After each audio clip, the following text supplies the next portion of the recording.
Well, I've got the camera set up so maybe we can do a little bit of testing here on the transmission. I want to keep it running. I'm kind of not ready to kind of be driving around and shutting it off at the gas station. I'm going to be creeping around and kind of testing out reverse and a few other things here just to make sure we're doing right, and then we'll see if we can get it up to good running temperature and see if we can actually get an accurate transmission fluid measurement off of the dipstick. But anyway, so this is kind of exciting. It's sort of like it's made in flight, at least the one since I've been doing some work on it. Let's see how it fires up now that it's got a little bit of a better tune on it.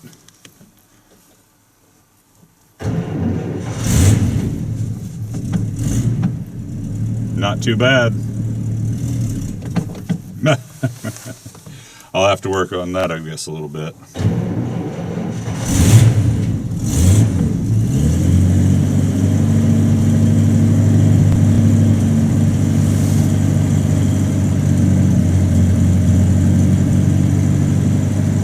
I'm keeping my foot on just a little bit for a while. I'll let it off here. Let's see if it can idle down and actually start to warm up on its own without being babied for too much. It's a cold day today, about 36 degrees.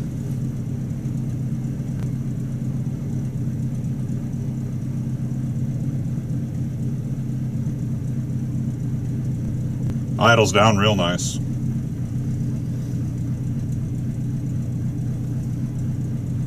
Can't really tell. There's a automatic choke and a choke unloader and some other things there in the carburetor that I don't know if they're actually functioning 100% correct or not.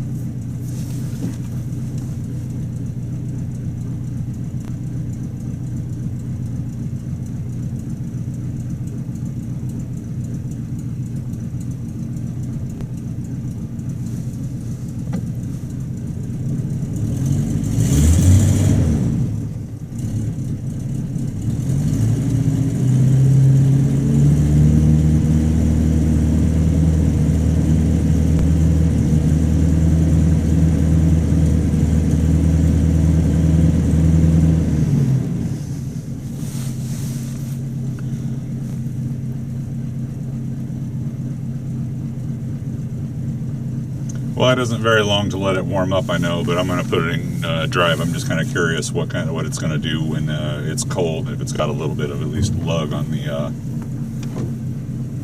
the motor to be in drive. I think I'm driving the Caprice. I'm going to like put it in gear and feel it go clunk.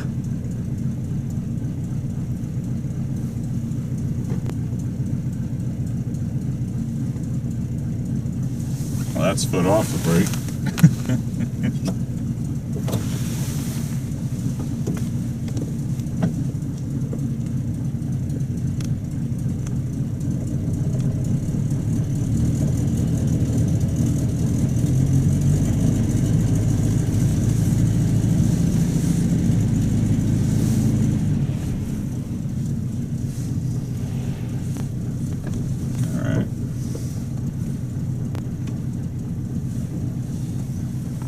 Let's put her in reverse and see if we can actually back up a little bit here.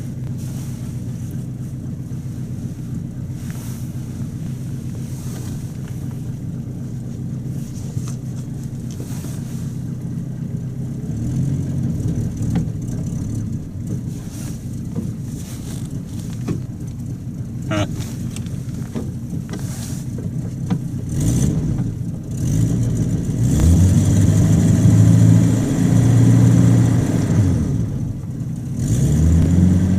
Definitely a little cold-blooded here. Let's try that again.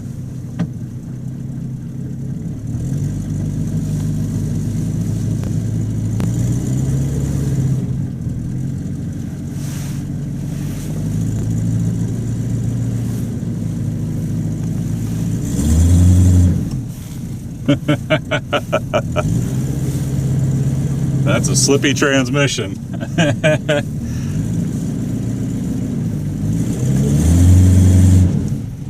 Hey, it made it over the threshold. All right.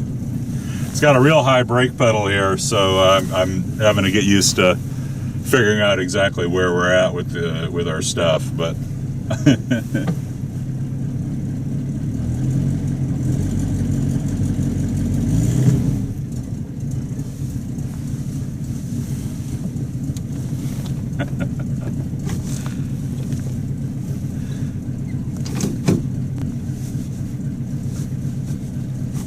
reverse has a very solid detent on it, at least on the linkage in there.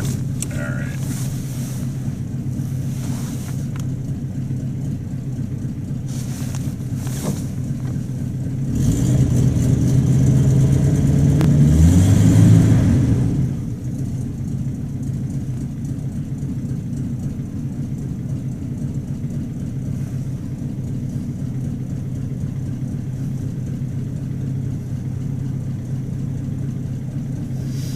Okay, let's try that again and see if we can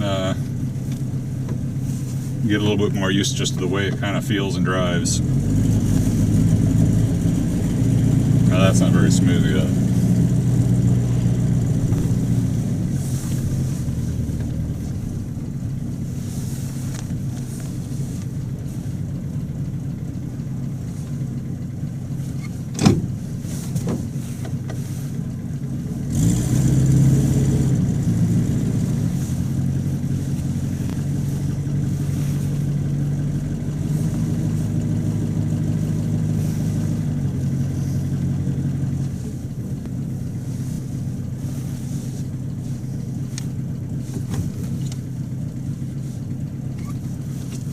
Neutral check.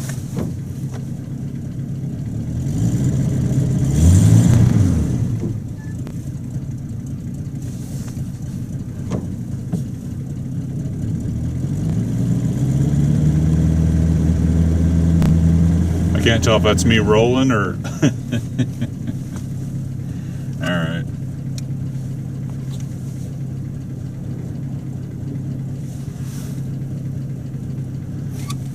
Well, while I've got it in the driveway here, I'm going to take a quick peek underneath the car and see if we're spewing anything in particular.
And we're loping along at the same idle of what we've had before, where we were at about, oh, maybe 700, maybe. Actually, it was dipping down lower than that pretty frequently, so that's about the same.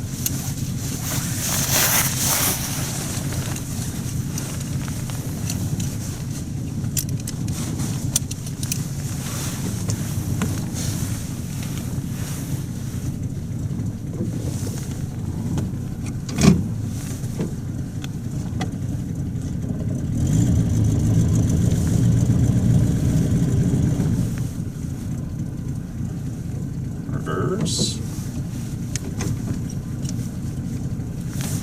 and drive.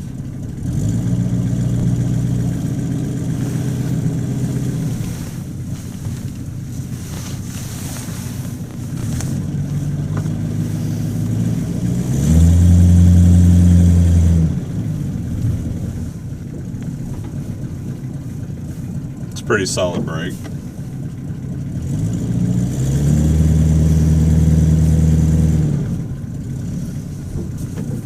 Okay, let's drive around the neighborhood block here and see what happens.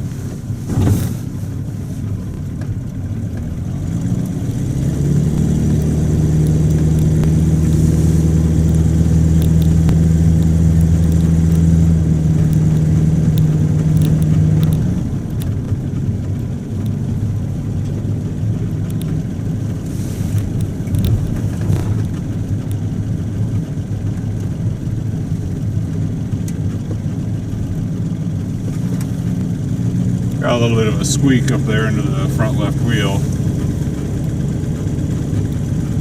Or maybe it's an interior dash part.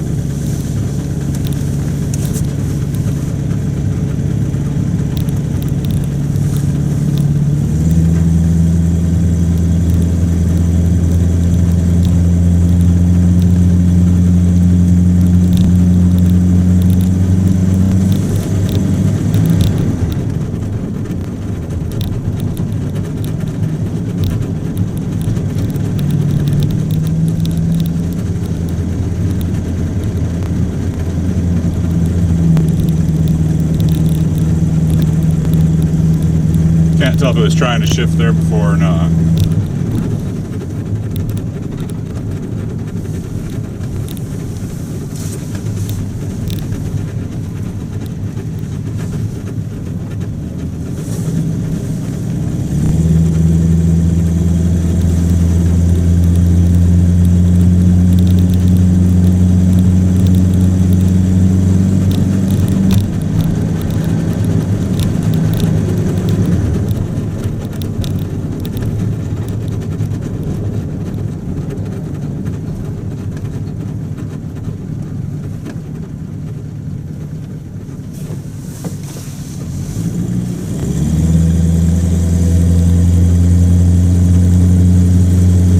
It's been a while since I've driven a car with that much slop in the transmission.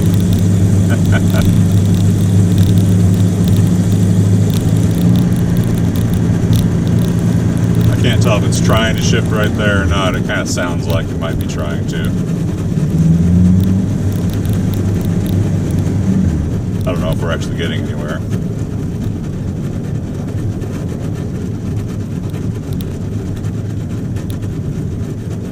I'll pull it back up in here, get in the driveway, and let's take another look at everything and make sure we're doing all right.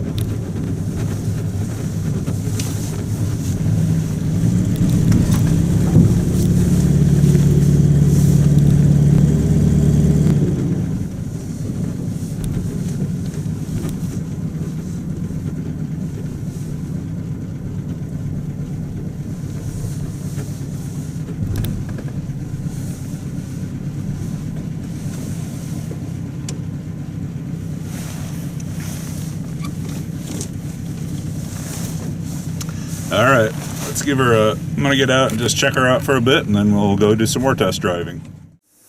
Okay, not too bad for the maiden voyage. So getting used to the car a little bit, it definitely drives differently than anything I'm used to, that's for sure. It was trying to shift, but when I came in here and did the park, neutral, hot car, or at least warm motor, I didn't get any reading on the dipstick whatsoever, so we're probably low on transmission fluid, and that needs to be fixed before we go talking about how well the transmission's doing. And I used up all the transmission fluid that I had here because I only had a little bit left over. I just don't normally top up vehicles with more transmission fluid.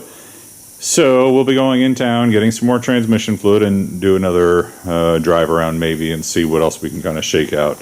Something else that was a little unnerving was there was this noise. It was kind of, it was hard for me to describe. I didn't know what was going on, and when I drove faster, it got worse. It almost made me wonder if I had something rubbing. I think we have a speedometer cable that's making quite a little ruckus in there somewhere. So anyway, we'll ignore that generic Illinois call and go get some transmission fluid and see if we can't bring her up to temperature and have her shift a little better. Well, it was certainly an interesting day. Running wise, this would probably be looked at as a success. We were able to take the car out on a lot of laps. I went very cautiously, just really close in the neighborhood in case I was going to die and have to get pushed back or something like that.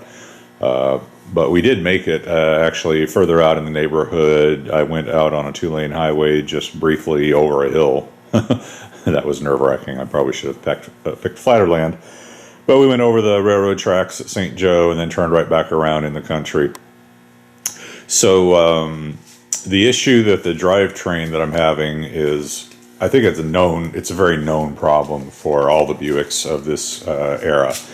So when I was driving around the block, it didn't I naively kind of thought maybe it was trying to shift into second gear and couldn't do it. It was kind of struggling. I had brought it back and it had not enough transmission fluid. So I bought more transmission fluid, filled it up. It ran like a champ. It pulled much stronger. Came back in for another lap after several while and topped up and got the transmission fluid exactly perfect, thinking that my problems would be solved. And that's when I took the big long drive, came back, and again, the dipstick was bone dry. So, you would think, like looking underneath the car, that you might find a puddle or something like that, like where the transmission fluid go. Well, where it's going is it's going up and into the torque tube, which is part of the drivetrain special to cars of this era. And it was a design that was later abandoned, but abandoned for a traditional drive shaft on a 4-yoke U-joints. That's what I'm trying to say. I'm tired today. This drive wore it out of me. So anyway, there's a seal, I believe, in the back of the transmission. Fluid can leak back up and into the torque tube. And I think that actually that fluid can make it all the way back up and into your differential as well. So there may be a little bit of work to be done there. So I already spoke with someone before, and it's kind of just a known thing that probably the rear end will have to be kind of dropped and come out, and you redo your torque tube seal and bearing, which I'm talking like I've already done it, but I have to research this to learn a little bit more about it. But anyway, get that juncture sorted out there so that you don't lose your automatic transmission fluid retro into your torque tube. And I might even check the dipstick in a while here, and it'd be acting like it's completely full of transmission fluid, and it could be probably pretty puzzling. But anyway, a brief research and what I've heard about, that's probably what's going on, with the car. What's encouraging though is while it did have transmission fluid in it, it was driving pretty good. I did get up to 55 miles an hour, and it drove all right. The speedometer cable has been yowling. I was able to get some penetrating oil concoction. That's it right there. I'm not going to touch it because I've been totally trying to lube it and grease it. Of course, I can only get as far as what I can see. I can get underneath the car a little bit and do a little bit more. I was able to get a little bit more down there.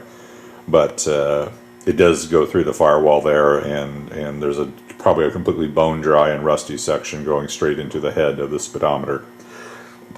So I think what I'm going to wind up doing is just getting a new speedometer cable, and that'll be in the end, probably the easiest solution for it. Pulling out the rear end like that is probably a little bit of a euphemism. It's probably a lot more challenging than what I think, but it just has to be done for these cars. That's just how it is.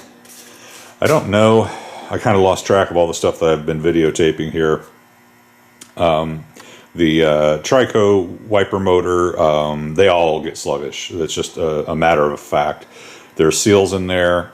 They dry out. You can take them apart, though, supposedly, and put some oil, or, the internet is just full of all kinds of, no, use automatic transmission fluid. No, use a lightweight oil. No, it's just neat. Anything you do that lubricates, probably could even be leather paddles in there and gaskets, will make it seal again, and then it can start to work. They also say that they're really actually a pretty cheap unit, so they're not really that reliable. But anyway, that's what has to happen with that guy. And they say once you get it going, it almost comes back to new. They were never really strong also. Like I've seen a lot of people say, well, Hopefully you're not going uphill, you know, in the rain for too long. So apparently the strength of them was never really that legendary. Perhaps changing the angle of the car or having wind blowing on them or just more downward pressure on the windshield is enough to really give these old wiper units havoc. And a lot of them just get outright replaced with electric units. So we'll see how far I want to mess around with that. There is, I mean, it ran. You know, it ran okay. There is still just a lot of fume that comes out of the engine bay. And because there's so many holes through that firewall there through the years, a lot of the engine fumes are just coming right back into the car. At least I smell quite a bit of them. Plus there's no seals around the windows, and you know, you've got these type of holes right here. The intakes are out in front of the car, so you would think it would be fresher air, but literally I took my son driving around there and we looked down his shoelace and there's like a breeze, and we don't have any fans on. There's just that much air like luffing his shoelaces apart there. So I'll have to work on trying to seal up the engine compartment a little bit once I'm done running wires and doing lots of other maintenance on there.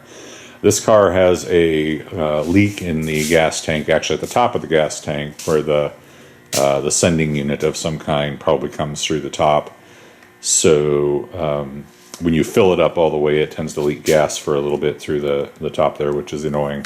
Not really that big of a deal. I'll just have to probably, this tank at least has a drain on the gas tank. Cool. I'll just drain the gas out of it, and we'll drop that tank and see if we can improve that seal at the top of the sending unit. And then lastly, while I'm doing that part of the gas work, the gas gauge doesn't work. So there's an electrical issue there. I kind of started my research on how the gas gauge setup goes. But anyway, that's what our test ride kind of displayed to us. But it drove around, and it seemed to drive around actually pretty well. I may have to rethink. I've actually put 2 throttle return springs here, which makes the gas pedal pretty stiff. So I may actually just go ahead and take a breath and gulp and drop that down to 1, just so I have a little lighter pedal. I may need to adjust. I don't know if it's going to show up down here. That is called a dash pot. It's just a spring-loaded atmospheric pressure diaphragm, so that when you take your foot off the gas pedal and the linkage closes, it doesn't slam shut and try to stall the motor out. That's probably a little weak, and it probably needs adjusted. And then overall, I think probably I just feel like it's burning pretty rich. Probably did that all the time anyway. It's only a 14 mile an hour at best car, so you know, it probably is what it is. I may get some improvement in the way it runs by adjusting the valves, and after I've adjusted the valves, I might go back and take one last look at the timing. I went ahead and put the dwell meter on the car. That's nice that you can check your gap without having to take the distributor off now. Just hook it up and check out your dwell on the meter. And that's still doing pretty good. And again, the car never died. The only time it died was just at the initial startup. It's just a cold-blooded car, and it's just not going to want to run very well. You just need to let it run for a few minutes until it's kind of begun to come up to temperature, and then I think it's a little more forgiving. And then the other thing that there's to driving these cars around here is that you got to give it, you got to give it gas. It's not like a modern transmission that hooks up hard with low RPM. You got to give it gas, give it, that's what it takes. Build up your RPMs in order to get the car to move back and forth a little bit. That's just something that I have to get used to doing. But that comes with driving the car more. By the way, the road feel was great. I was cranking the wheel and driving around left and right a little bit hard there. The brakes work really good. You can stomp on the brake, and the car, all lurches forward really hard. Not really great for stopping, but it just tells you that the brakes are grabbing really good. Wasn't any strange play in the steering wheel. I didn't hear any crazy scrapes, creaks, groans. I don't think we have any suspension parts rubbing or doing anything weird. So that was good. And yeah, that was altogether a good drive. These white walls make it look like the tires are kind of squishy and flat, but they're not. That's just the way they are. They're 35-pound max pressure tires, so run them up to about, actually I run them up to about 32 or 33, and then I kind of like the way the tires look, and they were driving pretty good, so I'm happy with that. Overall, I think given it's a 70-year-old car, I should be happier than what I am. It's just that there is more work to be done, and I should probably get used to that. But anyway, that was our day. Not too bad.